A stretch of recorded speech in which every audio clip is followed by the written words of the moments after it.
Bom dia, gente. Bom dia, Bom Mastrela. dia. Bora acordar, que hoje a gente vai receber 3 mulheres maravilhosas. Tem muito a falar sobre várias coisas, sobre várias reflexões sobre a sociedade. Mas hoje, especificamente, a gente vai falar sobre educação, sobre ensino remoto. Eu sou Milena Nominato, esse aqui é o Emanuel Mastrela e esse aqui é o nosso café da manhã. Uma roda de conversa musical. Esse projeto ele foi aprovado pela Lei Emergencial Aldir Blanc em dezembro, aqui pelo município de Goiânia. E para abrir o cafezinho desse dia, a gente convida algumas professoras, Tâmara, a Suelen e a Dani. Bom dia, meninas! Bom Bom, dia. Bom dia. Bom dia, gente.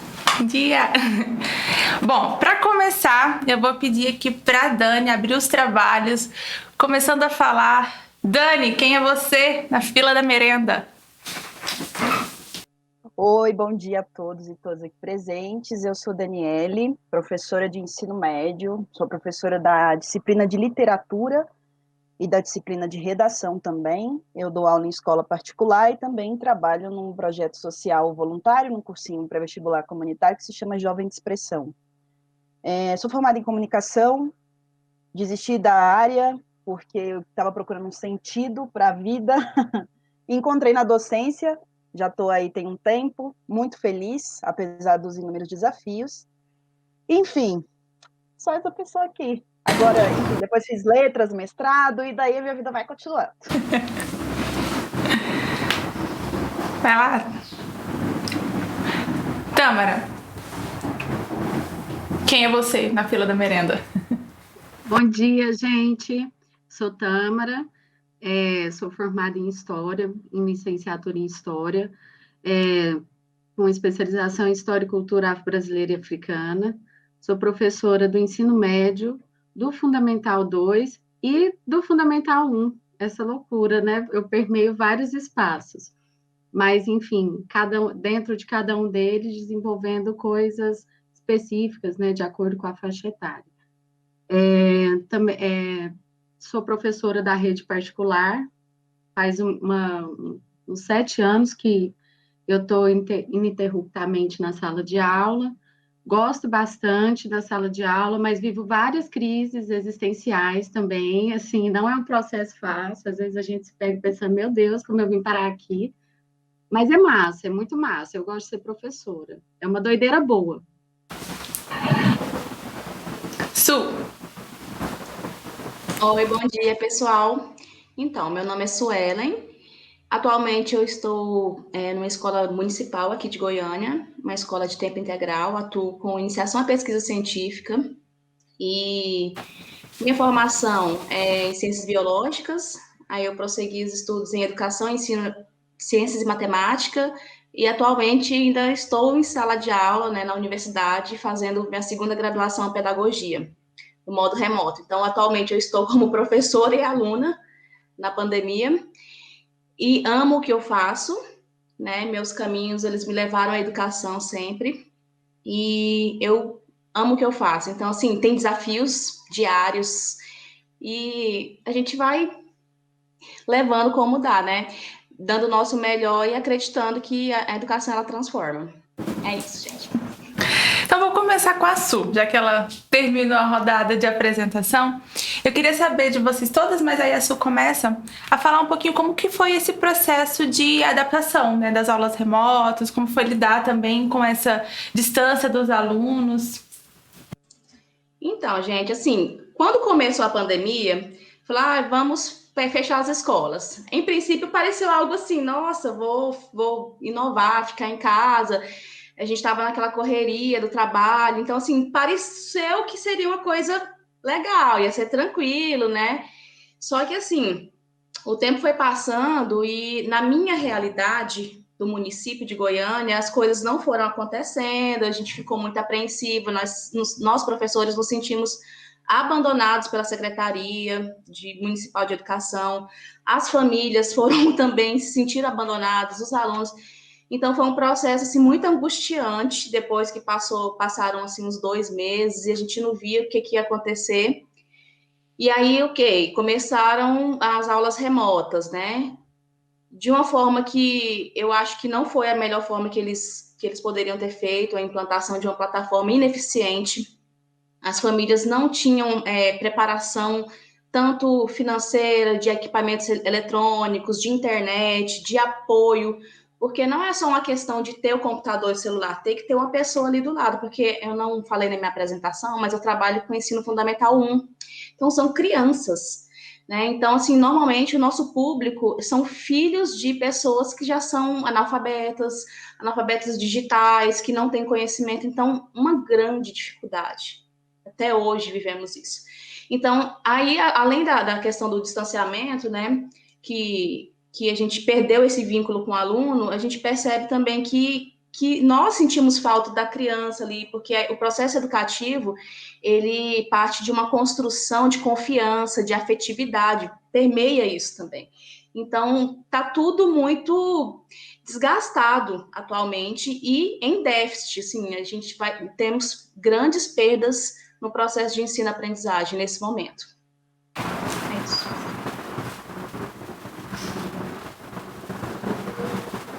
Pati, Dani. É interessante isso que a Su falou, porque eu passei por uma realidade um pouco parecida, mas de outra forma, diferente pra caramba. E essa diferença está totalmente relacionada com a questão do recurso financeiro que essas pessoas podiam ou não arcar, né, com o fato de ter equipamento, computador, celular, notebook, tablet. Porque eu venho da realidade de escola particular, então o que mais impactou nesse começo, março de 2020, foi a gente dar aula num dia. Eu lembro bem que foi numa quarta-feira eu dei aula para as minhas turmas de terceiro ano, e na sexta-feira a gente recebeu um comunicado: olha, vamos ter que todo mundo parar, não vamos ter aula, vai ter uma suspensão temporária por 15 dias. Então eu recebi essa notícia: poxa, 15 dias vai parar, o vírus chegou aqui, daqui a pouco vai resolver. Já tinha acontecido isso antes, eu lembro na época do H1N1, a escola parou por um tempo, 15 dias, beleza, vai resolver. Estamos aqui até hoje, nessa incerteza. Incerteza que nos forçou muito, uma palavra que eu acho, nos forçou a adaptação. E não foi uma adaptação legal, não foi uma adaptação acompanhada, mas pelo contrário, foi uma adaptação forçada, que a gente teve que se virar.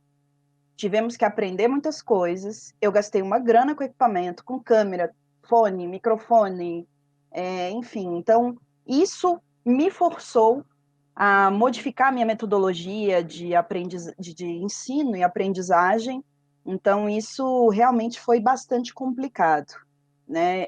O que acho mais difícil é, sem dúvidas, a questão da incerteza e a questão da dificuldade de motivar esses estudantes a participarem, a estarem junto com a gente. A interação é tipo quase zero. Eu mesma dou aula para várias telinhas, que se ligar todas as câmeras, sabe, cai a conexão, fica tudo muito difícil. E a frase que eu mais tenho falado é: vocês estão me ouvindo? Vocês estão vendo minha tela? Então, eu acho que desafio atrás de desafio, mais do que nunca.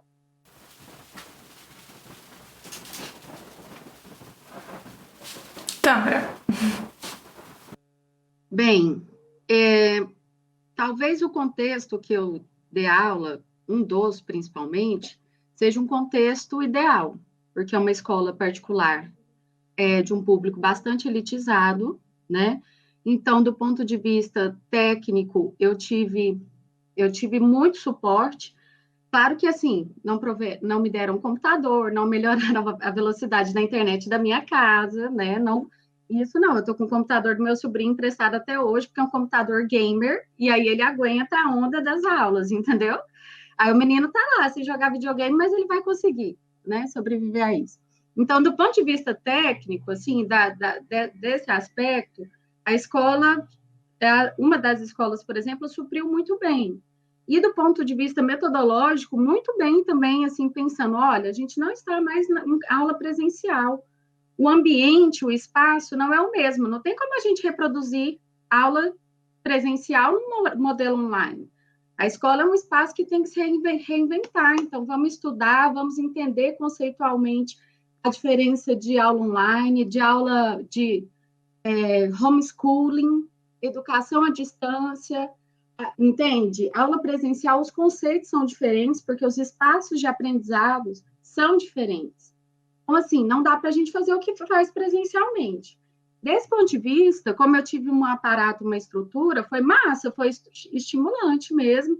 E olha só que doideira boa, num contexto de crise, você tem um aparato material e teórico muito bom para debater e desenvolver coisas novas. Pensando assim, por exemplo, olha, nós temos que ser sensíveis com esses alunos aí que estão em casa, estão enclausurados em contexto de estresse com família, mãe gritando, fazendo tarefa. Então, assim, a gente tem que ser delicado, não vamos ser conteudista, vamos fazer um processo de estímulo intelectual para essas crianças, para esses jovens. Então, dentro desse ponto de vista, foi uma experiência interessante. Só que, como tudo que é novo, tem processos de erros, né, de contradição. Os pais ficaram muito ansiosos durante esse contexto de pandemia, né? Então, assim, e essa ansiedade pressionou a escola. Tudo que a escola estava fazendo não era suficiente. Porque talvez na dificuldade de diálogo entre escola e famílias, e falar, olha, não é o mesmo contexto, a gente não vai reproduzir o de sempre. E mesmo nesse contexto ideal, os pais foram grandes assediadores. E aí entram uma série de questões, assim, né? A quantidade de mensagem, o WhatsApp, e assim, de pais, alunos, coordenação. Aí, então, quanto a isso, foi péssimo. Do ponto de vista, como eu disse, do estímulo intelectual, de pensar coisas novas, eu tive uma experiência interessante. Eu participei de outras entrevistas e, assim, no primeiro momento eu fiquei constrangida ao conversar com professoras de outros contextos, de outras realidades, em ver, assim, como estava díspare a minha experiência, sabe? E, então, tudo que eu falar aqui, em alguns momentos, ele é importante lembrar esse recorte de classe que eu estou inserida, e que não diz respeito a todas as escolas que eu participei. Mas eu vou me ater a esse modelo para trazer essa experiência, para trazer uma experiência diferente. Porque teve outros espaços de trabalho, outras escolas que eu trabalhei, que foi muito complicado, não teve atenção a isso, não estava nem aí, reproduz no modelo online o modelo de sala de aula. Então, não vou me ater a isso, porque isso é a maioria. Então, nesse espaço, assim, uma escola realmente muito elitizada, com uma super estrutura, foi tranquilo. Eu recebi tutoriais de como mexer em todas as ferramentas, teve um aparato técnico, né? Enfim, muitas contradições, mas também muitas coisas boas. Elaboramos curadorias de material para as crianças, os jovens não ficarem ociosos nesse tempo e buscando fazer um estímulo intelectual e criativo, não só lotando o menino de tarefa. Então, teve muita coisa inovadora. Foi interessante. Bom, e vocês sentiram assim, muita diferença na hora tipo, de planejar a aula? Sentiram uma sobrecarga, assim, de um acúmulo de função, de pressão? Como é que foi isso para vocês? Porque eu vejo em outras atuações de pessoas que estavam de home office reclamando disso, né? Que além da falta de tempo para essa adaptação, essa dificuldade de organizar as demandas, de planejar o trabalho, planejar a vida, é um acúmulo muito grande de trabalho, no sentido que, se você está em casa, você não tem hora, você não tem quantidade de volume. Como é que foi isso para vocês? Dani, você começa? Claro. Então, foi mais difícil, sem dúvidas. A carga de trabalho aumentou 3 vezes. Então, eu realmente fico muito triste, para não dizer com ódio, de quem fala que professor não está trabalhando. Porque eu diria que eu estou trabalhando triplo. Isso porque, quando a gente teve que virar para fazer aulas gravadas, porque a minha escola começou com aulas gravadas primeiro, postávamos no YouTube, depois eles assistiam e a gente passava umas tarefas. A curva de aprendizado para eu gravar a aula foi gigantesca. Eu nunca tinha pensado em gravar nada. Eu acho que a gente se expõe muito nesse lugar de gravação. Nossos vídeos estão disponíveis para quem quiser. Isso me deixou bastante desconfortável. Então, fora isso, ter que aprender a operar câmera, operar áudio, montar apresentações de PowerPoint mirabolantes, que eu entrei nessa, de achar que a minha aula, no quesito audiovisual, tinha que ser muito superior à aula que eu dava na sala de aula, porque na sala de aula as interações conseguem segurar essa marimba, o que no virtual não consegue. A gente não tem interação física, não tem olho, não tem contato, não tem aluno virando o olho porque você está falando, você não está entendendo, não tem aluno sorrindo para você quando você fala uma coisa muito legal, sabe? Então, isso tudo aumenta muito a pressão em cima dos professores, não estou falando só por mim, aumenta muito a nossa carga de estresse e, sem dúvida, aumenta o trabalho. Por quê? Porque eu tenho que aprender a fazer slide, tenho que buscar vídeo no YouTube, a curadoria tem que ser mais intensa de conteúdo. Além disso, uma coisa também que eu acho muito, que aumentou a nossa demanda de trabalho é ter que postar a aula depois. Então, para quem não conseguiu ver antes. Então, a gente está dando aula aqui ao vivo, online, trabalhando depois com produção de prova, conteúdo, buscando mais material, mais coisa interessante, porque tem que ser mais interessante o tempo inteiro, essa visão muito neoliberal da educação como produto, como mercadoria, de que a gente tem que ser bobinho da corte e vender uma coisa maravilhosa, e eu acho que não está maravilhosa assim, para a gente estar vendendo essa coisa incrível que se tanto fala, fora depois postar todas as aulas que a gente deu no dia, postar conteúdo, postar material, postar tarefa. Então, a carga de trabalho triplicou. Fora pai no WhatsApp, pai que vê tua aula e fala depois, olha, a professora falou algo ali que eu não concordo. Então, eu acho isso bem, bem complicado. Então, a carga de estresse está muito alta, o trabalho, sem dúvida, também. Coordenador no WhatsApp, e-mail de aluno, enfim, está realmente bem superior a carga de trabalho e o estresse, sem dúvida. Su, como é que tá para você essa realidade? Então, gente, a minha realidade, ela tá muito complexa e puxada também. Por quê? Como eu falei para vocês, né, a prefeitura aqui do município, o município, né, ele implantou uma plataforma ineficiente, com ferramentas ineficientes e não preparou muito bem seus profissionais e nem as famílias para utilizar, né, essa ferramenta. E aí, o que acontece? Acontece que a plataforma não aguentou, né, o tanto de acesso, ela só vivia fora do ar, então acabava que para eu planejar, né, e jogar as atividades e postar as atividades na plataforma, eu teria que fazer isso em outro horário. Às vezes eu postava atividade meia-noite, acordava 6 horas da manhã, porque no horário de aula, né, das 7 ao meio-dia, às 11, e da 1 às 15 horas, ela estava sobrecarregada e ficava fora do ar. E família mandando mensagem o tempo todo. Nós trabalhamos com grupos de WhatsApp. Nós temos os grupos de WhatsApp de cada sala, e ele bomba, não tem horário. Inclusive, agora a gente teve que conversar melhor com as famílias e estabelecer, porque às vezes o pai mandava uma mensagem meio-dia e não entende que o professor ele tem um horário de trabalho, tem um horário de almoço. E já mandava outra mensagem super desaforada, sabe? Depois, o professor não me dá atenção porque demorou meia hora para responder. Isso é um absurdo, né? E sem contar com a questão do local de trabalho, né? Por exemplo, você está trabalhando na sua casa, você está trabalhando o dia inteiro, porque o dia inteiro tem demanda, a sua mesa está cheia de material, você às vezes não conseguiu produzir direito no horário da manhã ou da tarde, aí você vai para a noite. Então, assim, eu me sinto sempre cansada, sempre. Eu descanso no fim de semana, porque eu fecho tudo, eu ignoro.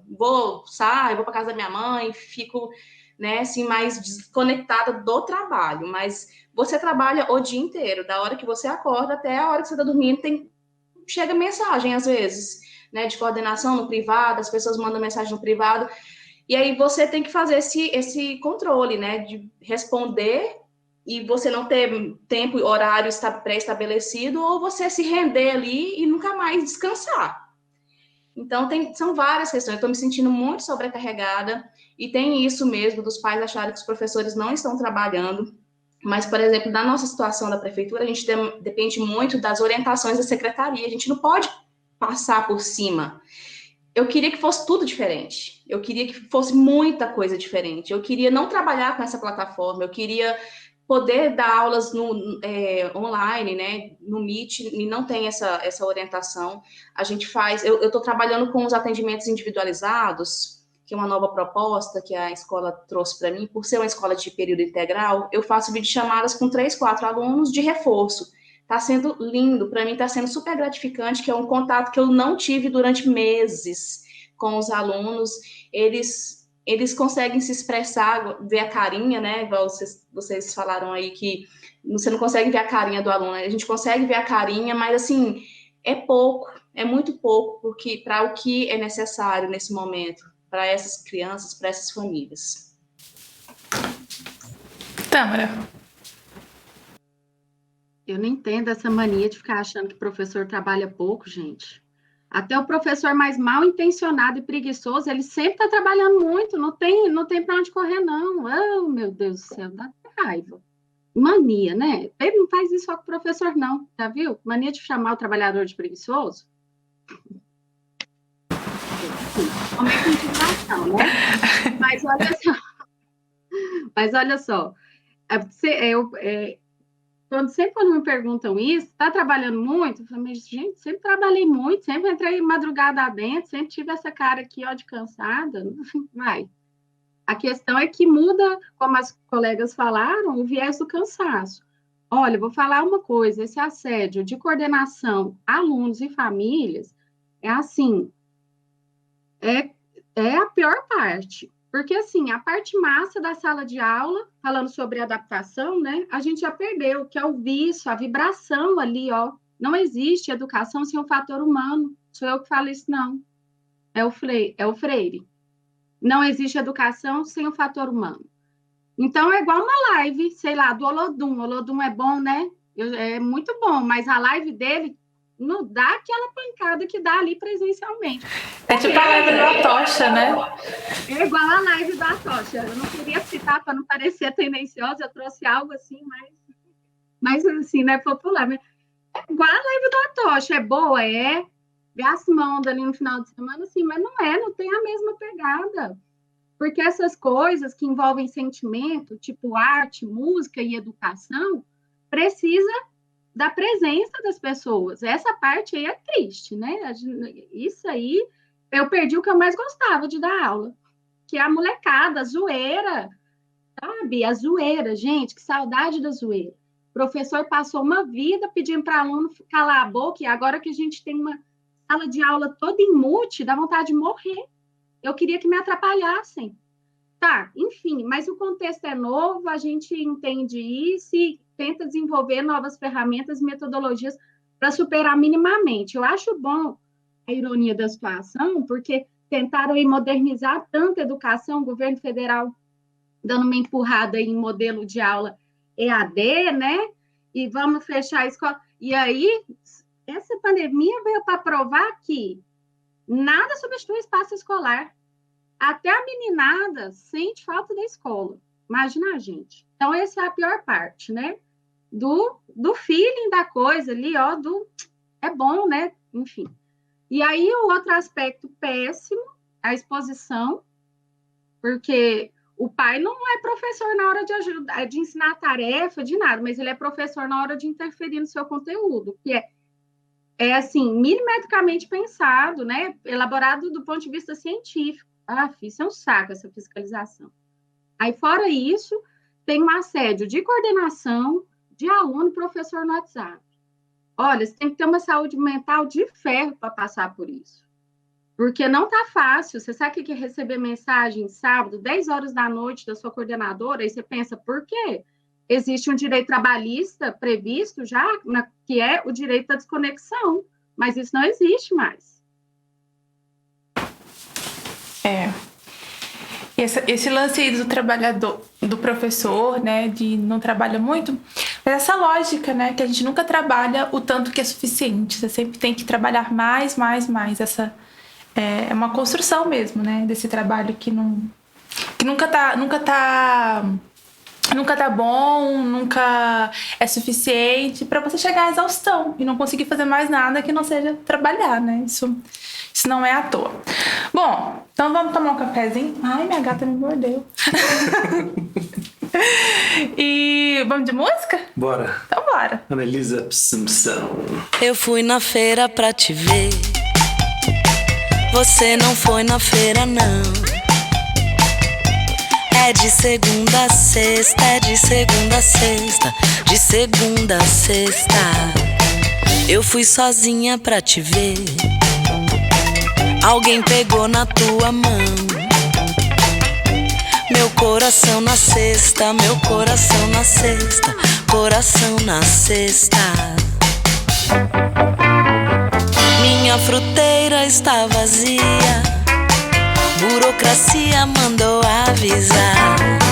Tão insalubre que essa vida anda, com dia e hora para te encontrar.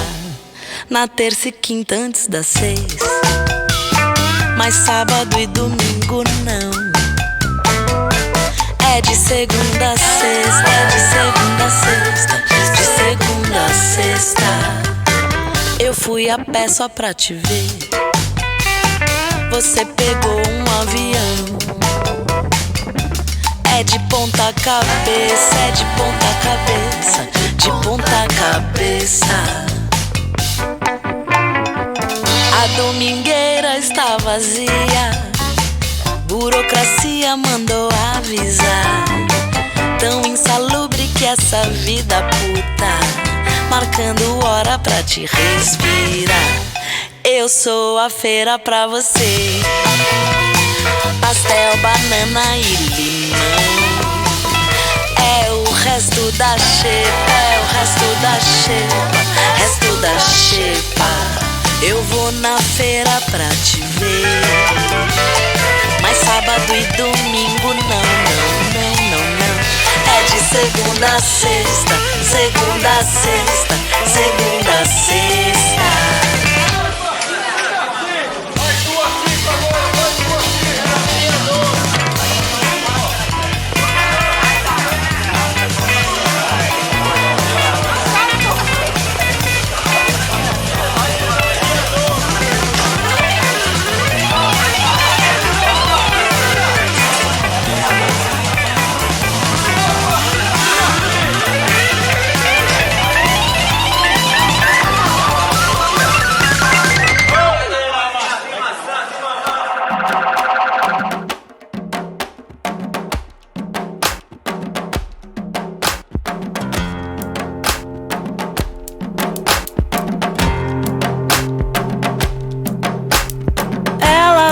Te seduzir, lhe tirar para dançar, elevar a dimensões, vai mobilizar, fazer clarão, vocação para misturar, força para transcender, almas para elevar. Preta Yaya, devo tudo a você, o canto Malembe, Cuíque e Ganza também são de lá. Me adule no colo, me pegue pra ti. Música preta, só teu instrumento, vim pra te servir.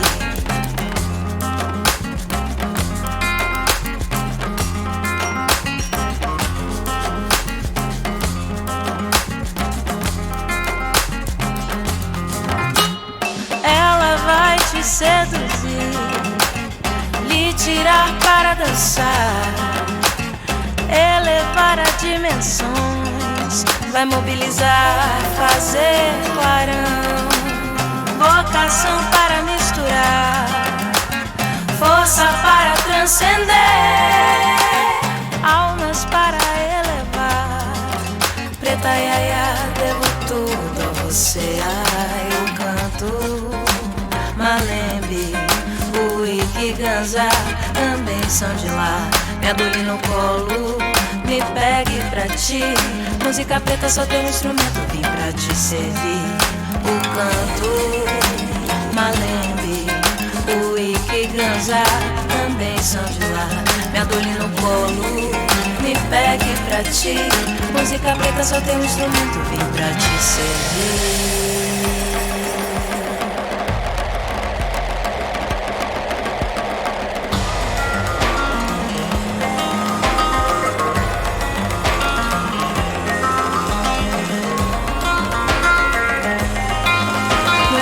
Só tem um instrumento, vim pra te servir. Música preta só tem um instrumento, vim pra te servir. Música preta só tem um instrumento, vim pra te servir. Música preta só tem um instrumento, vim pra te servir. Música preta só tem um instrumento.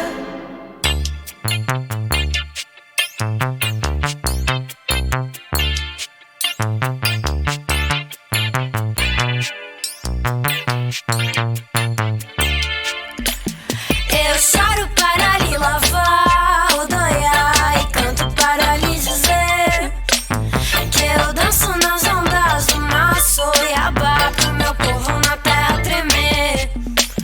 Eu choro para lhe lavar o doiá e canto para lhe dizer que eu danço nas ondas do mar, Soiabá, pro meu povo na terra tremer. Janaína pega o que Nuna mandou. Uma menina se lavando as feridas a totó. Janaína pega o que Nuna mandou. Uma menina se lavando as feridas a totó. Eu choro para lhe lavar o doiá e canto para lhe dizer que eu danço nas ondas do mar, Soiabá, pro meu povo na terra tremer. Eu choro para lhe lavar o doiá e canto para lhe dizer que eu danço nas ondas do mar, Soiabá, pro meu povo na terra tremer. O vento me leva, manda a vida parar. Nana descarga para Janaína recriar. O vento me leva quando a vida parar. Nana descarga para Janaína recriar. Eu choro para lhe lavar o doiá e canto para lhe dizer que eu danço nas ondas do mar, Soiabá, pro meu povo na terra tremer. Eu choro para lhe lavar o doiá e canto para lhe dizer que eu danço nas ondas do mar, Soiabá, pro meu povo na terra tremer. Pro meu povo na terra tremer. Pro meu povo na terra tremer. Pro meu povo na terra tremer. Pro meu povo na terra. Pro meu povo na terra tremer. Pro meu povo na terra. Pro meu povo na terra tremer.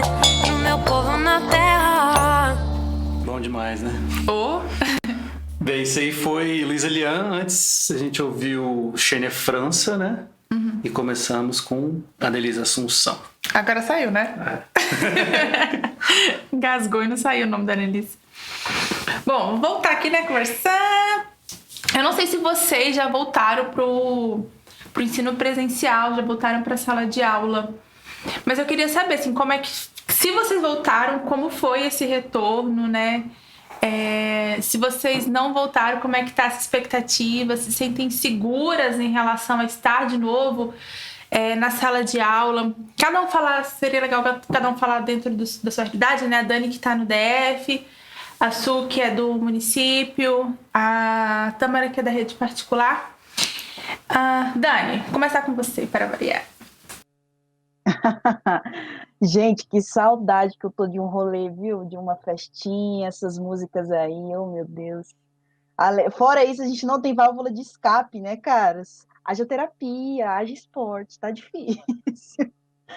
Enfim, a Tamara falou uma coisa, eu só queria completar aqui, que ela falou muito sobre a questão do trabalho exaustivo. E aí eu até anotei aqui que o trabalho exaustivo tem nos, assim, pelo menos a mim, mentalmente sobrecarregado, trazido uma série de questões, tipo síndrome do impostor à tona e tantas outras, e isso causa um adoecimento mental. Então, uma dica que eu dou a todos os professores, sem dúvida, é procurem terapia, façam terapia, porque terapia e esporte, eu sempre falo, terapia e esporte, beber água e música, porque senão a gente endoidece mesmo.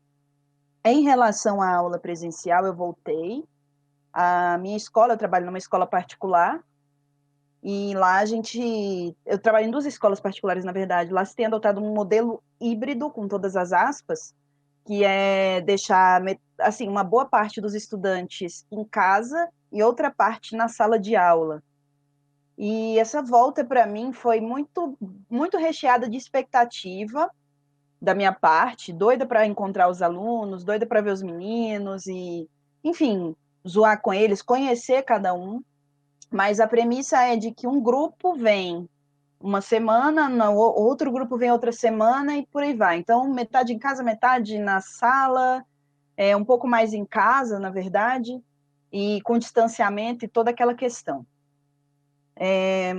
Isso tem me angustiado em muitos níveis. O principal nível de angústia tem sido manter um ritmo de aula para o presencial e um ritmo de aula para o online, que são dinâmicas totalmente diferentes. Então, eu não consigo copiar no quadro, porque quem está em casa não enxerga o que eu estou copiando. Então, naturalmente, eu tenho que voltar para o slide, pensar em quem está em casa, pensar em quem está na sala, o que torna essa experiência ainda mais exaustiva. Sem falar na questão do medo. O medo é diário, eu tenho medo todos os dias de voltar para a escola, de estar na sala de aula, especialmente aqui no Distrito Federal, que a gente está vivendo um dos piores momentos da pandemia, se não o pior momento da pandemia, e optou-se por manter as escolas abertas, funcionando metade presencial e a metade online. Isso me angustia muito todos os dias, não só eu, mas eu falo em nome de todos os professores que têm trabalhado nessa modalidade. Enfim, é realmente muito difícil. Os meninos, os estudantes, as estudantes não conseguem, não existe essa questão de distanciamento social quando se trata de adolescente, de criança. Eles não entendem, eles ficaram 1 ano sem ver os colegas, então a escola se tornou um lugar para ver os colegas, a escola é esse lugar de encontro, é esse lugar de humanidade, é esse lugar bonito que tem que ser, mas que tem sido desafiador nesse sentido, de falar para aluno colocar máscara, né? Então, além de estarmos com toda essa carga do online, que a gente ainda tem que postar aula, que a gente ainda tem que planejar tudo online, ainda temos que virar fiscais sanitários. Eu mesma virei uma fiscal sanitária. Esses dias eu estava até brincando com os meninos que eu vi um montinho de aglomeração assim, é para dar uma zoada, né, com face shield, com máscara, gastando o triplo da voz, porque o pessoal tem que escutar, tem que fazer silêncio, com máscara. Eu até brinquei, assim, joguei álcool neles, olha o coronga, dispersa aí, galera. Poxa, como assim, isso aqui? Então o clima tá pesado, não vou dizer que tá legal, não. Era um encontro que estava recheado de expectativa, hoje o medo deu lugar às coisas boas. Eu acho que tem se perdido nesse contexto terrível que a gente está vivendo. Não vou dizer que tá tudo legal, porque não tá mesmo. Su, como é que tá para você?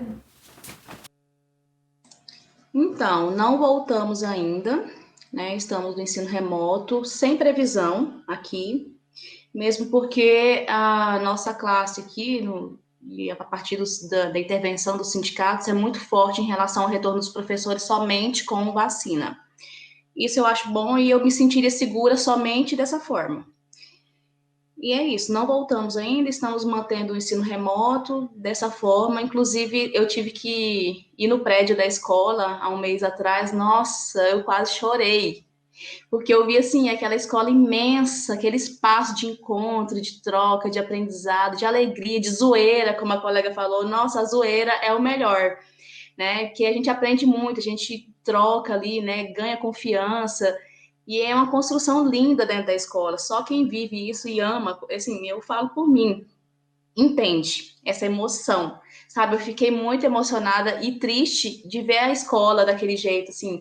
Foi um período que eu fui lá depois de um lockdown que nem os funcionários da limpeza estavam indo. Então, assim, eu vi aquele abandono, aquele prédio imenso, e eu lembrei dos dias, poucos dias, né, que eu sou nova nessa escola. Eu trabalhei 2 meses presencial, aí já veio a pandemia. Aí eu falei assim, poxa, tava acontecendo tanta coisa legal aqui, sabe? Aí doeu o coração ver aquele abandono, aquele cheio de folha, de poeira, sabe? É isso, não voltamos, espero voltar somente com vacina. Tamara.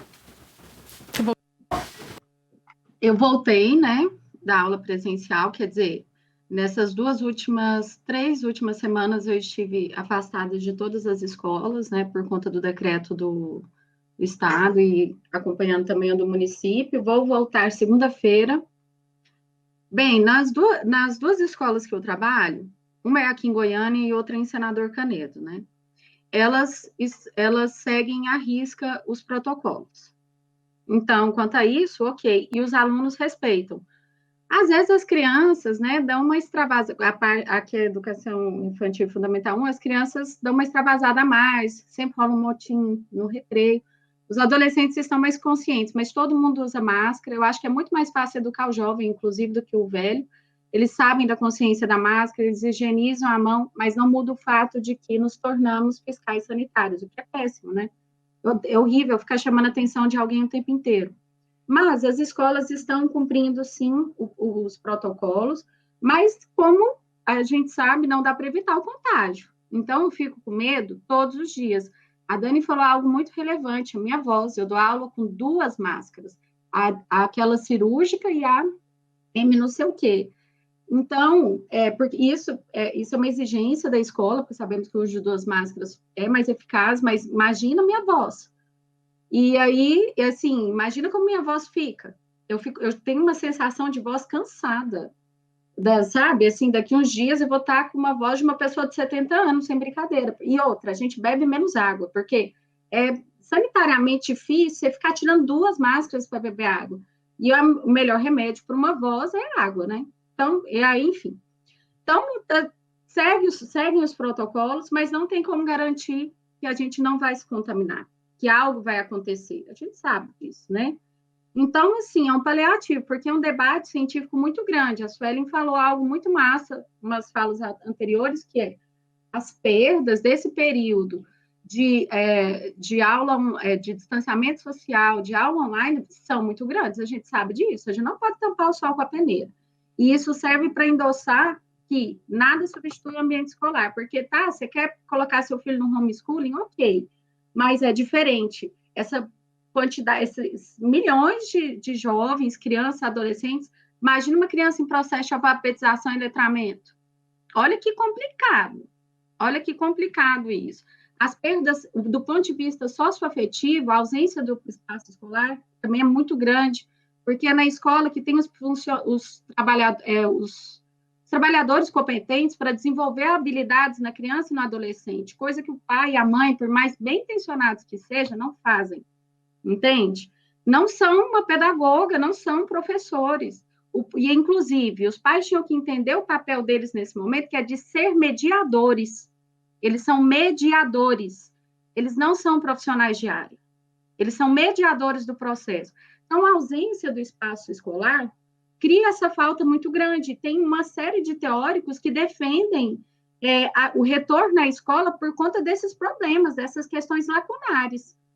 Que você está formando, qual juventude você está formando? Entende? É uma preocupação metodológica mesmo, assim, que sociedade vai vir disso aí. Só que, por outro lado, não tem como impedir o risco. E, por fora isso, estamos saudosíssimos da escola, né? Então, são essas contradições. E aí, vamos voltar para a escola, nos expor a sociedade, né, a um risco de contágio maior, para resolver essas questões aqui que são essenciais para a vida do indivíduo também, que é a formação intelectual dele, não só intelectual, uma série de coisas, ou a gente vai ter a atitude sanitária correta? é um conflito, é um debate. Su, pode falar, você pediu a palavra? Sim, primeiro eu queria retomar o que a Dani falou anteriormente. Professores, façam terapia, exercícios físicos, ouçam muita música, se aproprie da arte mesmo, o que você gostar, série, livros, enfim, e beba muita água. Outra coisa, eu queria perguntar para a Tâmara, ela disse que a escola exigiu, né, que usassem 2 máscaras.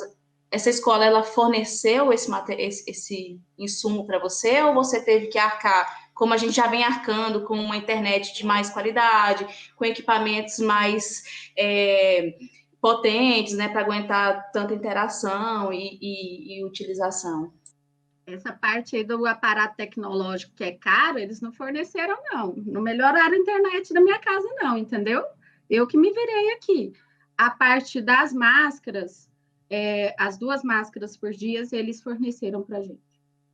E essa parte, eles são bem corretos. Aí, quando a gente entra na escola, a gente é sanitizado, assim, ó, mochila, sapato. Um trem super tecnológico, quase. Nossa, que legal isso daí, hein? Meninas, mas outro debate são as trabalhadoras da limpeza da escola, gente. Tadinha delas, elas estão exauridas. Exauridas. E outra questão sobre o retorno da escola é o seguinte, caras, vou te falar uma coisa, se eu sou capaz de jogar queimada com 2 máscaras, dar aula com 2 máscaras, de manhã até o fim do dia, qualquer mané tem que usar pelo menos, cara, uma máscara, porque eu tô ferrando a minha voz para vocês dizerem assim, eu não consigo respirar aqui dentro. Ah, por favor. Por favor. Eu dou aula com uma PFF2 que eu tive que comprar, né? Aqui não tive fornecimento de máscara. Eu dou aula com uma PFF2 bem vedada ao rosto. No final do dia, meu rosto está bem marcado aqui. E não bebo água, olha que interessante. Eu nem tiro a minha máscara durante o meu período de permanência na escola. Porque a escola não é só a sala de aula. Tem sala dos professores, tem banheiro, tem biblioteca. Então, a gente está frequentando vários espaços, né? Então, sei lá. Eu tomo todos os cuidados do mundo. E sim, usem máscara, pelo amor de Deus. A gente dá 6 aulas e sabe, né? É o mínimo. quer manter a corrida diária, corra, mas corra de máscara, né? Olha aí, gente. Galera aí, ó, 5 máscaras na cara, dando aula, jogando queimada, falando com adolescente. Tá dando tudo certo. Não tá dando tudo certo. E vocês acreditam que o ensino remoto deve ser adotado no futuro? Acho que a Tâmara tinha começado a falar, né, dessa discussão que estavam querendo. Vocês acham que essa experiência que a gente está tendo agora nos aponta para esse lugar? Eu vou começar com você agora. Fala de novo. Tâmara, vou começar com você. Não contem comigo. Não contem comigo. Quer dizer, beleza, galera. Eu acho que com as suas devidas adaptações, tem contextos e contextos. Eu tenho uns amigos da faculdade que falaram assim, nossa, acho a escola um ambiente péssimo, lugar careta, chato, vai ser homeschooling. Eu falei, beleza. Isso é escolha da família, entendeu? E tem a ver com o rolê roots deles para lá, respeito. A questão é, serve para todo mundo? A escola ainda é um ambiente substituível? Do meu ponto de vista, não. E olha que eu sei também achar a escola um lugar péssimo, porque quando a escola quer ser um ambiente conservador, ela se torna o pior lugar possível da sociedade, quando a escola não se renova. Uma escola que não tem esse pensamento investigativo, científico, curioso, ela se torna um lugar horrível. Se a gente parar para pensar, a gente dá aula do mesmo jeito que se dava aula no início do século XX, gente, é péssimo. Essa aula expositiva, essa caretice, eu não tenho muita afeição com isso. Mas eu acredito na educação. Eu acredito no poder de transformação da educação. E acredito que isso acontece melhor presencialmente. Eu não sou do tipo muito blogueira, sabe? Eu não comprei uma super luz para mim, eu não, sabe, nada, não gosto, não me sinto à vontade.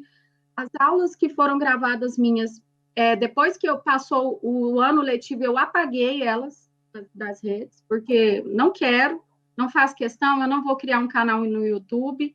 Então, assim, essa pressão que existiu, assim, até por parte recente, assim, ó, desse governo Bolsonaro, tentando fomentar aí o ensino escolar, massivo, mais do que já é, o ensino remoto massivo, mais do que já é, independente de pandemia, não acho eficaz, não, porque a escola não é só um lugar onde se alfabetiza. Você desenvolve uma série de competências, sabe, os aspectos socioafetivos. Muitas crianças, adolescentes são respaldados quando eles vão para aquele ambiente escolar ali, sabe, está passando por uma situação em casa diversa, né? Então, assim, é um espaço salutar. Não, vem com esse negócio de fazer massivamente ainda não, ainda mais numa sociedade complexa como é a brasileira, muito diversa, existem vários contextos socioeconômicos, então, assim, tem que ser observado essas variações, sabe, a escola não é uma coisa só, qualquer documento que você pegar aí, BNCC, PCN, vai falar, o professor tem que observar o contexto socioeconômico de onde ele está inserido. Cada sala de aula, cada escola é um lugar diferente. Então, vamos pensar aí para essas famílias que passam por situação de precariedade socioeconômica. Vamos tirar o menino da escola, ele se alimenta na escola, sabe? Então, assim, quem é que está propondo isso e para quem? A família Schindler lá, que viaja de iate, aí os filhos praticam homeschooling, eles são milionários, aí faz sentido, né? Sabe? Eu não sei se o nome da família é esse. Mas aí, no contexto complexo da sociedade brasileira, esse povo está na Disney, não, nem dá para levar a sério determinados níveis desse debate do homeschooling.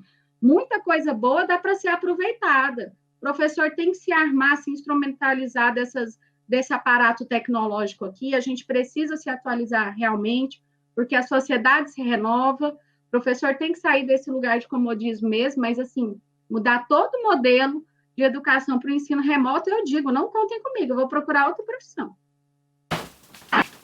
Su. Então, gente, assim, eu acredito que o ensino remoto, ele está em voga agora, né? Ele é uma tendência para o futuro, mas aí é uma tendência para quem? Né? Para a educação mais de crianças menores, né, de educação infantil, ensino fundamental 1, 2, eu acredito que não veio para ficar agora, não.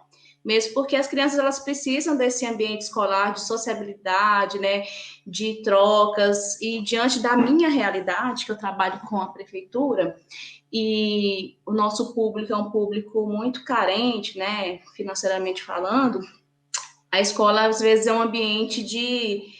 Infelizmente, né, a gente assume esse papel de educar para além da instrução escolar, né, para além da educação escolar. É uma educação geral mesmo. A criança, às vezes, ela não tem afetividade em casa, ela busca no professor na escola, ela busca no coleguinha.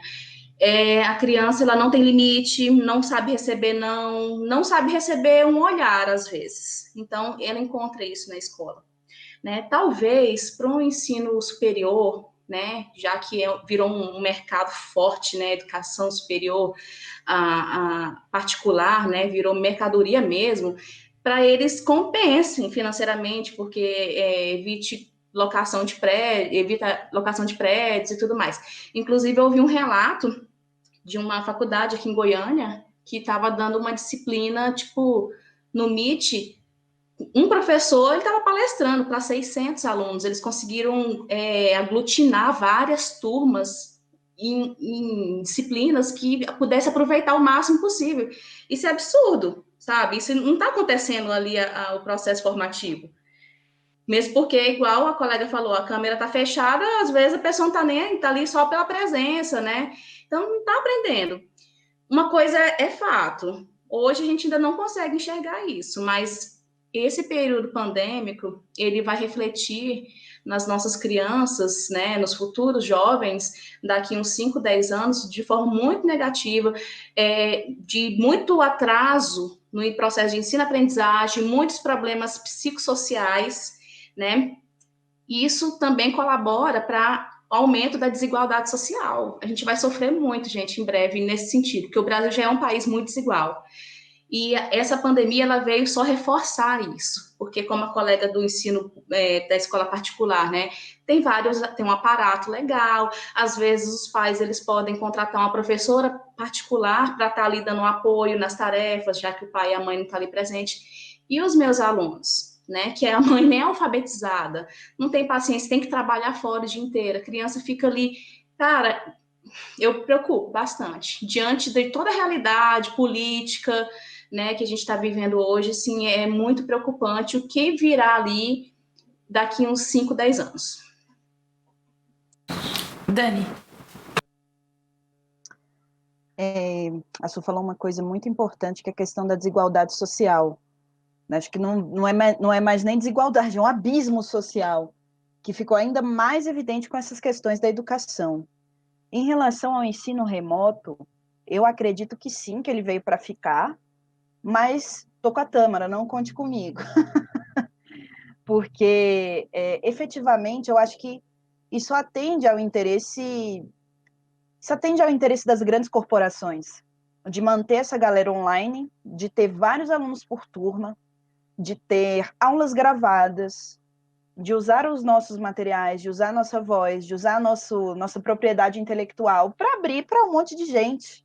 Então, eu acho que isso atende a interesses muito escusos aí. Então, por isso que talvez venha para ficar nesse sentido. E aí, de novo, eu insisto na questão socioemocional, da inteligência emocional e tudo mais, que não consegue ser desenvolvida por meio de telas. Não existe isso, né? Não existe limite, não existe ética quando se está dentro de telas. Quando você vê aqueles caras anônimos em comentários de notícia, aquilo ali é o podre do podre da internet, né? Se eu não tenho interação, se eu não consigo construir empatia, se eu não consigo desenvolver habilidades socioemocionais, como a criatividade, a empatia, o respeito, o que vai ser da nossa sociedade daqui a um tempo? E aí eu volto também para a questão da Sul. Daqui a 5, 10 anos, como vamos ser? Né? O que será que vamos nos tornar? Então, isso também é um medo, e sim, eu acho que veio para ficar, mas eu encaro isso com muito cuidado. Com muito cuidado mesmo. Eu tenho medo também, né, desses prejuízos que a gente vai colher daqui a um tempo com esse distanciamento, né, no processo formativo, né, de crianças, de adolescentes. A gente sabe quão importante é essa fase, né? Tanto que isso é confuso, essa falta de interação, de entender o outro, de estar perto, né, dessa construção social, isso está sendo rompido. E eu não sei até que ponto também há uma grande preocupação aí de quem deveria se preocupar com essas questões. Enfim, tem mais uma perguntinha. Pode falar.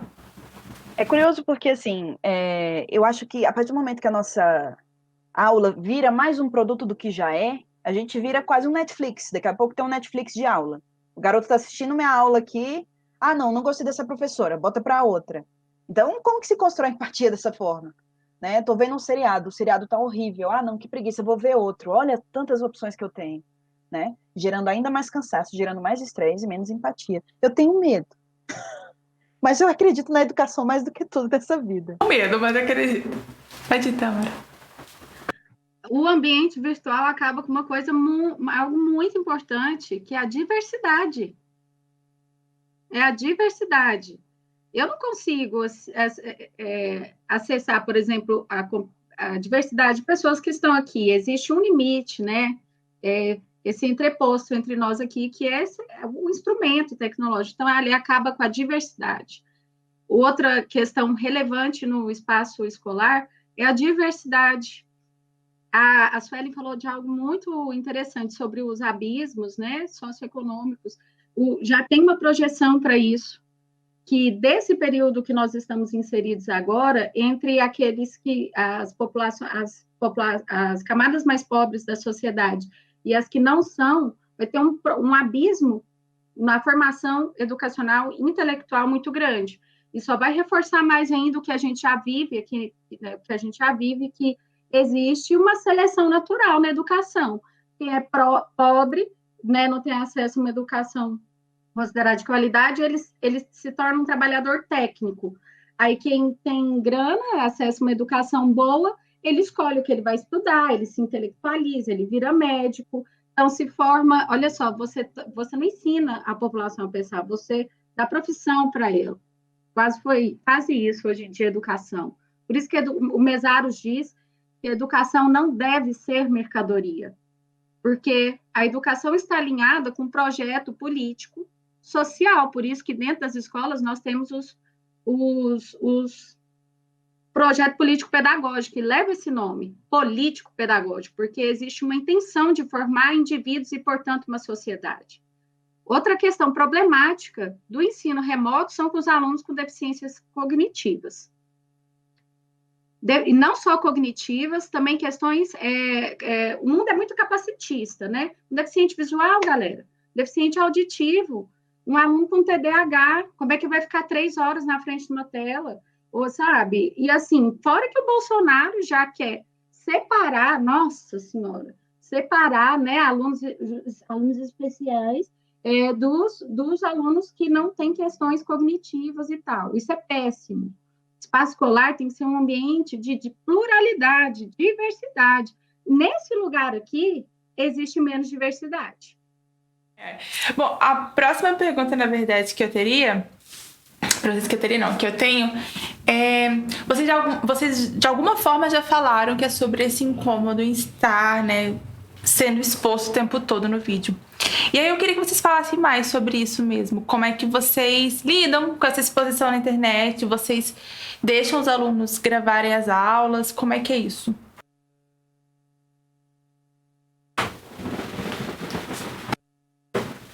Qual é a pergunta? Quem você queria falar? A Dani. Meu Deus, ai.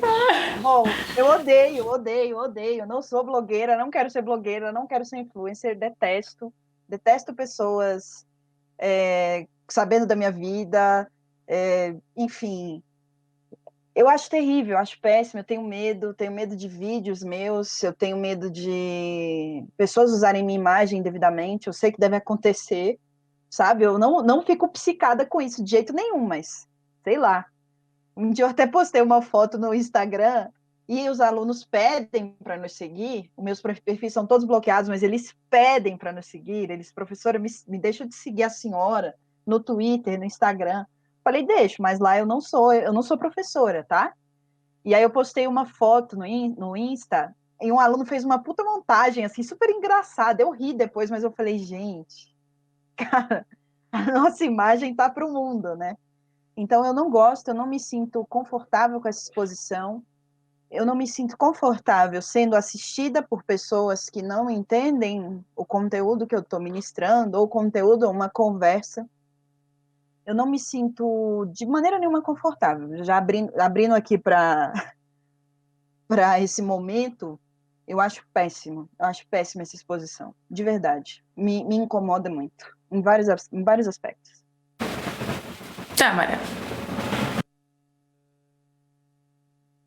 Olha, se eu tivesse feito essa escolha de ser uma professora do tipo... eu não vou desqualificar meus colegas que fazem isso, não, que fazem páginas em Instagram, Facebook, YouTube. Não estou desqualificando eles, a questão é que não é uma escolha minha, não é meu perfil. Nem todo mundo é feito para tudo, e está tudo bem. É importante racionalizar essas coisas. Não me sinto à vontade das pessoas me assistirem. Por exemplo, aqui, né, fiquei nervosa, tal, de participar, liguei o liquidificador, falei pra caramba, mas é diferente quando eu estou com os alunos, com eles eu me sinto à vontade, mas é algo que eu me dispus, que eu me preparei metodologicamente, emocionalmente, intelectualmente, é outro rolê, é outro ambiente, é outro acolhimento, entendeu? Agora, eu não me sinto confortável, gente, vocês não, a não ser que, olha, sei lá, eu esteja precisando e surge uma oportunidade de trampo, sei lá, para fazer vídeo, mas eu não gosto. Eu me sinto invadida, sabe? Por exemplo, eu tenho uma preocupação muito real, por exemplo, em relação a essa questão da exposição, eu tenho uma fita aqui na frente da minha webcam, porque quando acaba a aula, eu coloco, eu estou dentro da minha casa, esse espaço me pertence, o professor já é muito fiscalizado, gente. Tipo assim, vocês não lembram do caso lá da professora que foi para Porto Seguro, tomou umas cachaças e não fez nada, só rebolou até o chão. E tinha um infeliz de um pai, de um aluno ou de alguém para filmar, o trem foi parar no Fantástico, porque a mulher perdeu o emprego. Olha só, agora não pode descer na boquinha da garrafa, nunca pôde, na verdade, porque existe uma... O professor ele tem que dar exemplo e tal, mas dentro do espaço escolar dele. Mas e quando o espaço escolar está dentro da minha casa? E o vacilo. E aí, se você comete um vacilinho assim, você não arruma, para quem está na rede privada, você não arruma emprego nunca mais. Sabe? É um medo, existe essa fiscalização. Então, eu prefiro não sou nem de ficar postando coisa nas minhas redes sociais, quiçá, né, a aula, assim, sei lá, acho invasivo, não é para mim, a gente vive num mundo em que todo mundo fala muito nas redes, acho legal, usufruo bastante desse conteúdo, mas eu não quero. Eu acho péssimo, eu acho invasivo. Su. Então, dentro da minha proposta de trabalho, não tem gravação prevista, gravação de aulas prevista, né?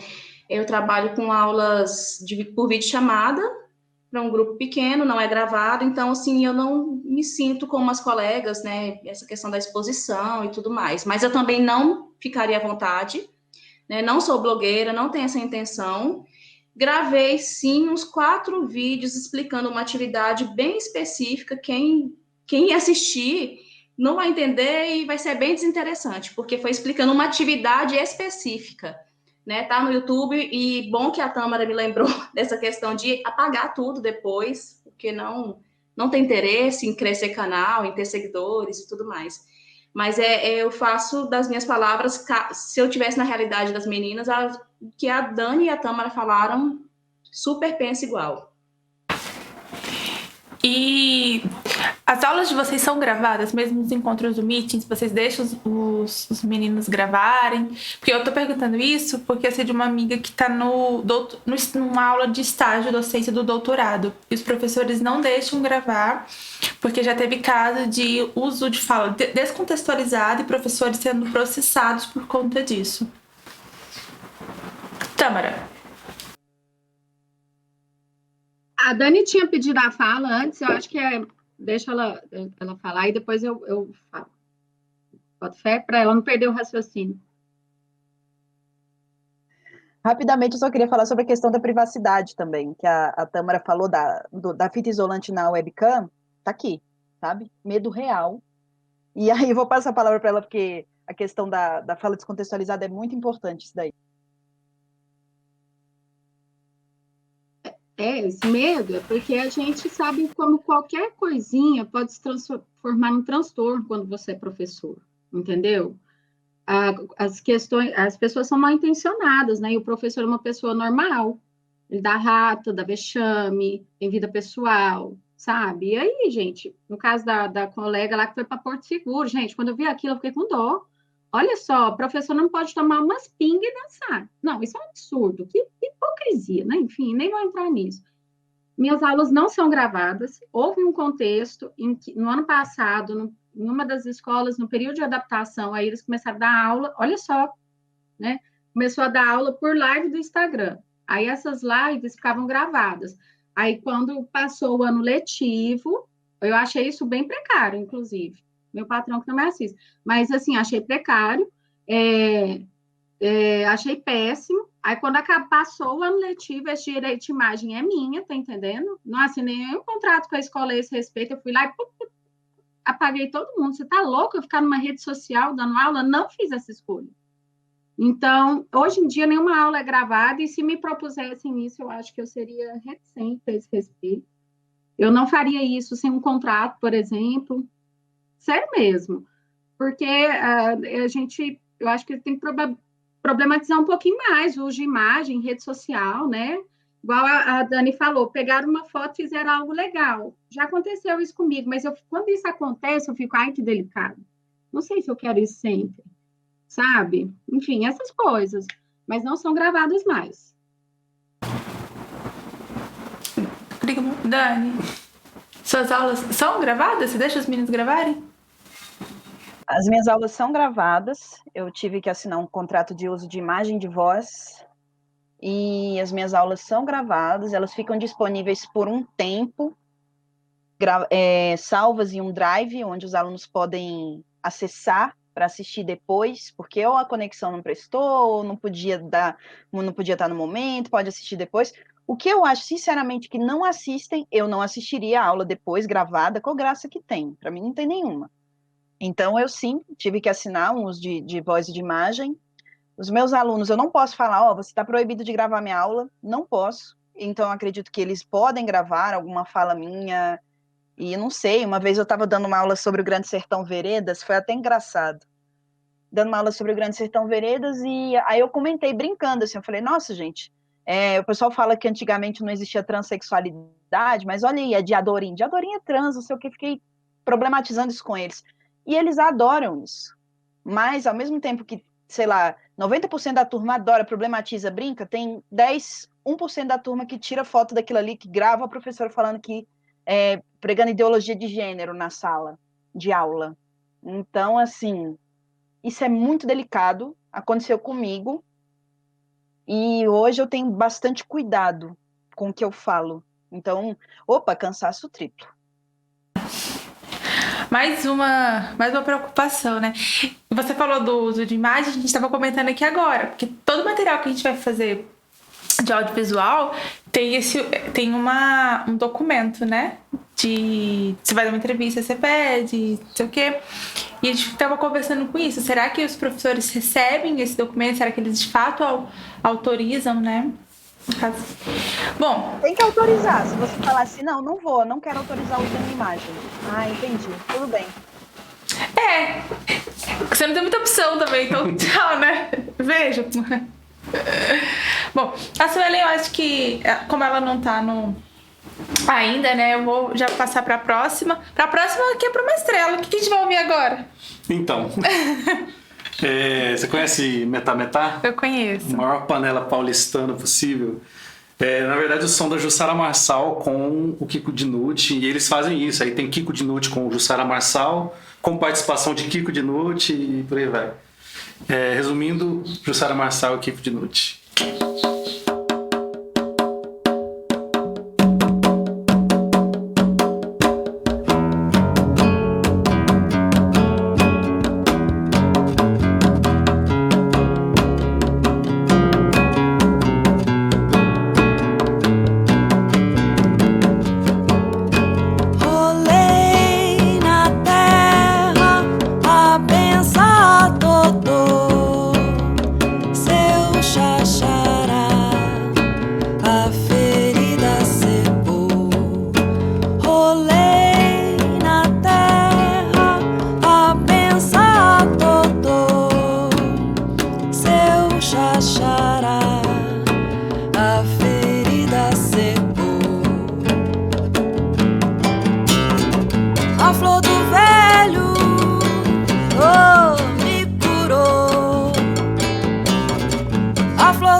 pai de um, quase dois.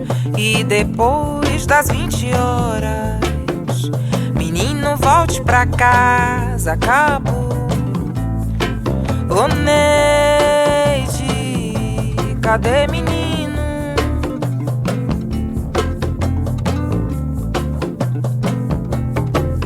Acabou, 15 anos de idade, incompleto 6.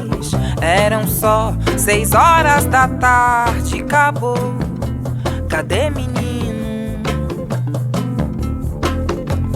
Quem vai pagar a conta? Quem vai contar os corpos? Quem vai catar os cacos dos corações?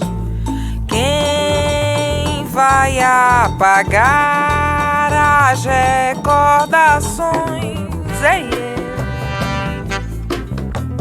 Quem vai secar cada gota de suor e sangue? Cada gota de suor e sangue acabou.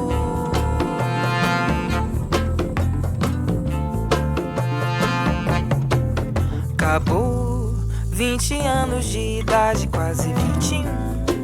Pai de um, quase dois. E depois das 20 horas, meu filho, volte pra casa, acabou. Ô Neide, cadê menino?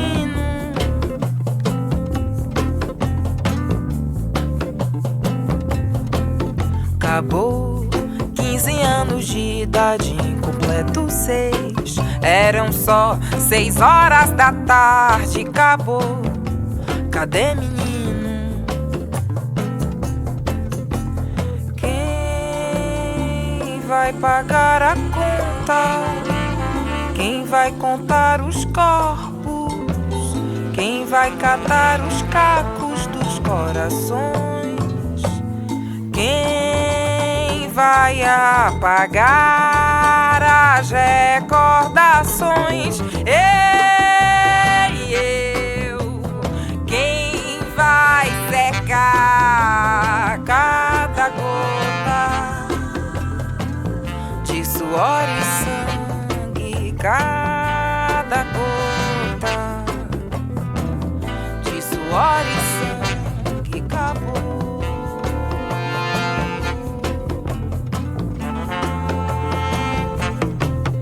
Ai, ai, ai, ai, ai, ai, ai, ai, ai. Ai, ai, ai, ai, ai, ai, ai, ai, ô Neide, ô Neide, ô Neide. Ai, ai, ai, ai, ai, ai, ai, ai, ai.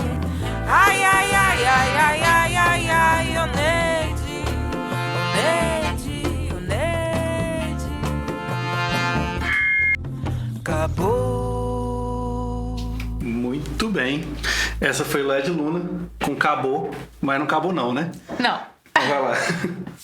Mas estamos quase acabando. Na verdade, a gente vai para a última pergunta. Eu queria saber de vocês, como vocês avaliam esse contexto brasileiro, né, onde a educação não é prioridade, mas os professores estão sendo extremamente cobrados a estar na sala de aula, dar conta de tudo. E quem quer começar? Que é a última pergunta, fiquem livres. Vai lá, Dani. Então. Ai, meu Deus. E essa é a pergunta mais assim, né? Vamos lá. O que eu penso sobre isso? Muitas coisas, sabe? Em relação ao fato de a educação não ser prioridade. Isso é um projeto, né? Não é algo assim, ah, meu Deus, a educação não é prioridade porque é falta de investimento. É um projeto mesmo. O projeto é deixar a educação em segundo plano. Porque se nós pensarmos, se nós fôssemos estimulados a pensar, a criar, sabe, a perceber o tanto que tá feia a coisa, haveria motins gigantes, manifestações imensas. As pessoas não iriam ficar anestesiadas como elas estão. Então é um projeto deixar as pessoas anestesiadas. E ainda é mais um projeto perseguir os professores nesse contexto, porque somos estimuladores desse saber, dessa busca, dessa curiosidade, né? De, poxa, sinceramente, eu entro na sala de aula às vezes e eu penso assim, cara, vocês não têm noção do que está acontecendo, não? E muitos meninos assim, ai, professora, você viu o novo anime que lançou? Você viu tal coisa? Então, isso é bom, é um projeto deixar essas pessoas anestesiadas mesmo assim. E nós somos perseguidos e cobrados por isso. Porque qualquer deslize nosso é um grande motivo para, sabe, para apagar a nossa luz, a nossa chama, o nosso desejo de mudança. E então é um projeto também nos tornar doentes. Então a nossa resistência tem que ser potente. Tipo assim, eu vou pro Muay Thai todo dia, eu luto, eu faço minhas coisas, faço meus corrida, bicicleta, terapia, floral, tudo que for possível. Porque resistir é preciso, ainda mais nesse contexto. Su. Nossa, amei a fala da Dani, falou tudo, né? E, assim, essa questão da falta de investimento também na educação, né? O salário dos professores, né? Começa pelo salário, desvalorização salarial, né? A gente estuda como qualquer outro profissional, como engenheiro, como médico, são 5 anos, é mestrado, é doutorado, é segunda graduação, é especialização, e aí você não vê isso refletido do seu rendimento, né? Então é para desestimular mesmo, assim, é para desestimular o ambiente escolar, né? O nosso ambiente de trabalho, ele também não sofre também os investimentos necessários. No meu caso, né, do público, o particular ele tem toda a questão de investimento mesmo para os clientes estão pagando e tudo mais, pagando caro, muito caro, inclusive, né?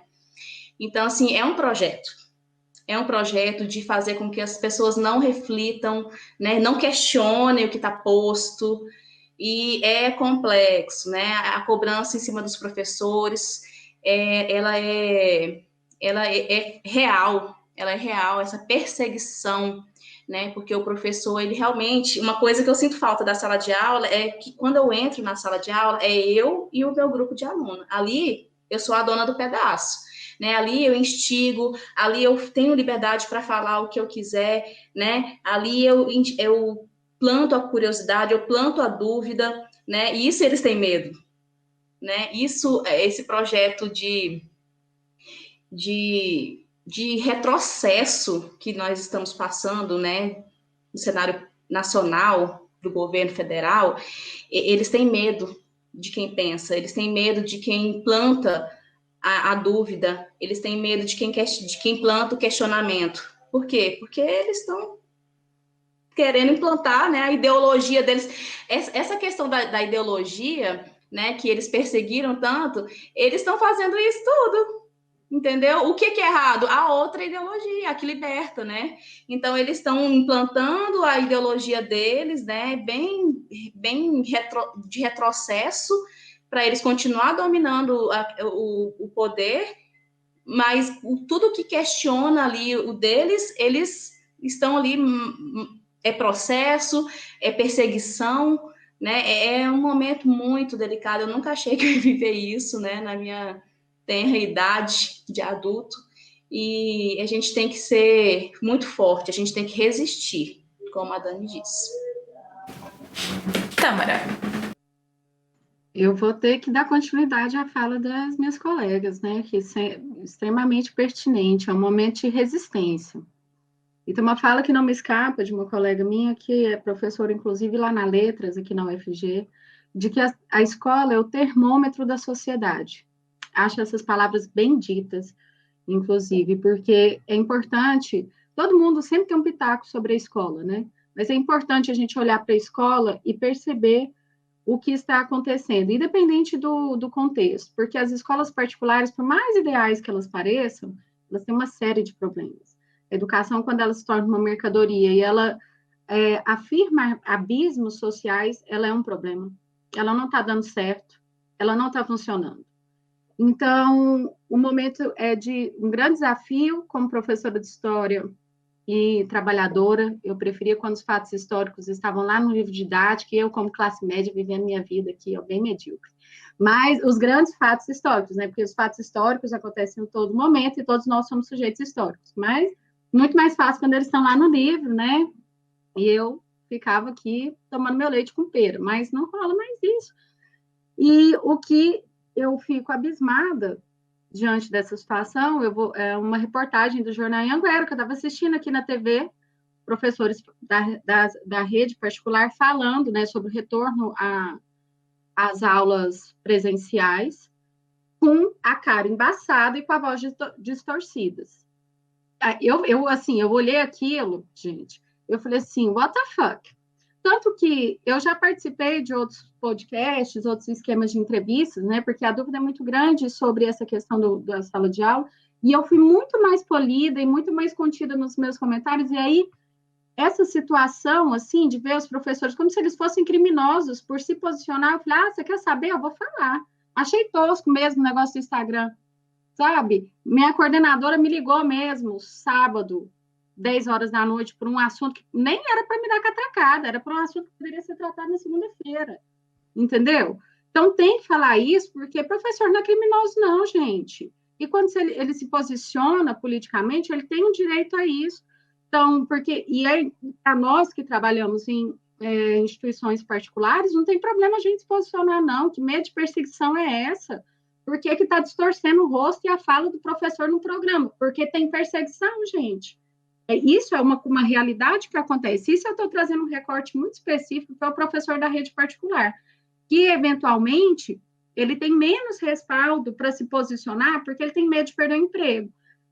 Olha, essa pressão para não voltar às aulas, né, por parte do Estado e do município, os professores falaram, a gente só volta quando tiver vacina. Porque eles têm condições de fazer isso. Nós não temos. Por que nós não nos manifestamos abertamente sobre isso? Porque a gente tem medo. Uma outra situação que decorreu do ano passado foi o medo entre os trabalhadores da educação. Por exemplo, medo do desemprego, o medo da perseguição do que se fala na sala de aula, mas esse assunto já superamos, entendeu? Teve muita evasão escolar. Olha, não é triscado o negócio, não, é muito doído. Então, tem que falar, por mais que consequências venham a partir disso, é desproporcional a gente ver um professor se posicionando no jornal e ter que não poder aparecer. Isso é péssimo, isso é um sintoma, entende? Então, por isso, dessa vez aqui, eu falei, quer saber? Não é possível, eu não aguento mais, entendeu?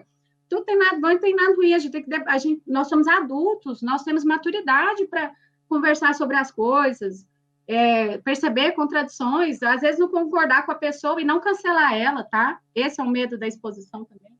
Uma sociedade de cancelamento é péssimo, sabe? Enfim. Então, é tudo péssimo, fora o fascismo, né? O Bolsonaro, fora Bolsonaro, você é um fascista, você quer tirar as crianças que têm qualquer questão cognitiva, ou o que se chama de deficiência, da escola. É importante as pessoas aprenderem a viver com a diversidade. É absurdo, entendeu? Então, como não se rebelar? Isso porque a gente nem entrou nesse viés político, a gente falou de uma maneira imparcial, e é o que nós fazemos dentro da sala de aula.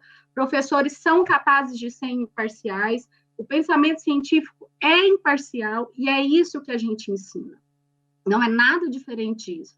Essa perseguição a professores, seja por parte do Estado, seja por parte das entidades patronais, porque isso existe, ela tem que ser denunciada. Porque não é, assim, é à custa de muito exercício físico, de muita terapia, meditação e música, como a colega diz, a gente vai levando isso aqui a duras penas, sabe? A falta de remuneração, poxa, gente, todo professor sabe fazer umas doideiras muito boas, mas por que ele vai desenvolver essa aula se ele não tem estímulo? Ser explorado na realização, não, galera. Entendeu? Enfim. Então, é só isso, é revolta, é desânimo, a gente vai ficando cansado, mas a gente não... Mas aí, sabe por que o professor se mantém firme na atuação dele? Porque ele sabe que o aluno não tem nada a ver com isso. Mas se eu fosse os jovens, eu ia olhar para a sociedade deles e pensar assim, que droga que esse bando de adulto está deixando para mim, entende? Que projeto de sociedade que essa galera velha, caquética, dinossauro, vai deixar para mim, porque eu ia estar grilada no lugar deles. Obrigada, gente. Eu fiquei emocionada em vários momentos aqui da fala de vocês. Não sou professora, mas educação é um tema, é um lugar que me toca muito. E a gente vai encerrando por aqui. Muito obrigada, Tâmara, Suelen, Dani. Foi uma conversa assim maravilhosa. A gente já tá aqui há mais de 1 hora, mas eu ficaria várias horas aqui conversando com vocês.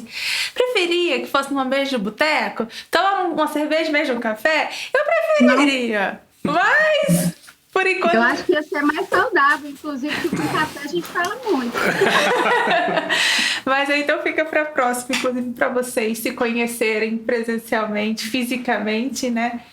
E obrigada mais uma vez, senhor. Eu que agradeço a oportunidade. E, bate a mão aqui. E a gente termina de... Vamos de D2 com Gilberto Gil. Então bora. Beijo, obrigada. Beijo. Obrigada, meninas.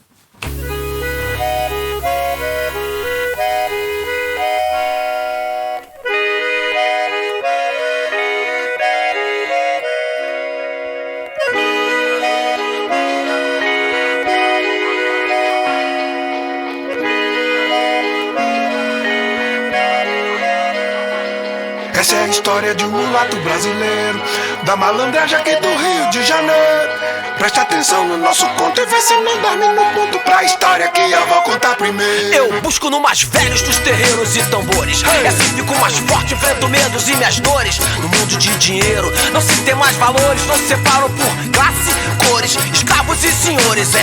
Conquistar o meu espaço. Eu olho pro futuro sem esquecer o passado. Quem se rebaixa a si mesmo quer ser elevado. Nos querem de humildes para sermos humilhados. A rua cobra e como cobra, mas ajudar que é bom ninguém ajuda, é fora. Tu gosta de dinheiro, né? Carro importado, pulseira de área VIP, uma puta do lado. Eu vou de da velha guarda da Portela. Falou de João do Vale, de Zequete, Manasseia. Falou de coisas simples, falou do meu lugar. Eu falo do meu povo e da cultura popular. Vai ver! É que eu luto e não me rendo, caio não me vendo.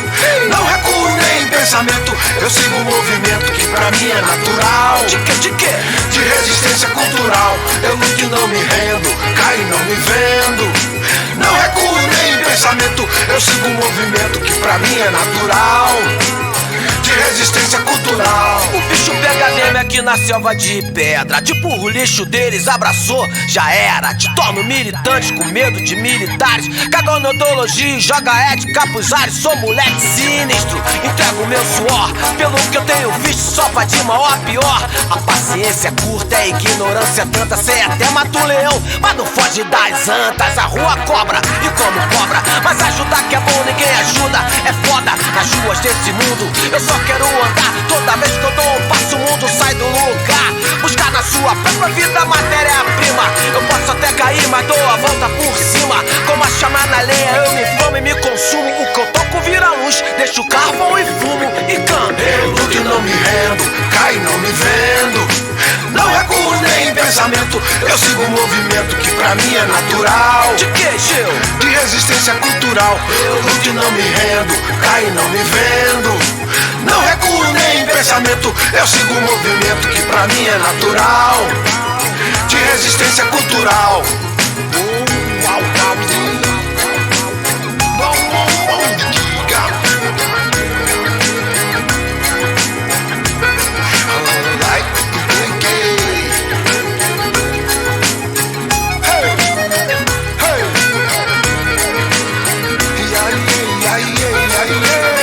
Resistência cultural.